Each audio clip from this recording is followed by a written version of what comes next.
ভালো দেখা যাবে না। এই যে লাঠা জিনিস মাগুর আছে ওর মধ্যে। দারুণ মাছ, দারুণ। ওই আছে।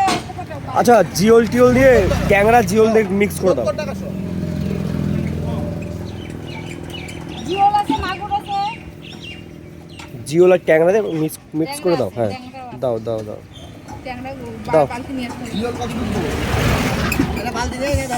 জিওল কত করে বিক্রি করছো তুমি? 1200 টাকা? বেশি অনেক দাম হয়ে যাচ্ছে, বেশি অতিরিক্ত। দেশি জিওল আর যে হোক অনেক অতিরিক্ত দাম বলে ফেলছো। ওটা হিসাব ছাড়া দাম। আমরা মাছ খাই, ওই জন্য বললাম।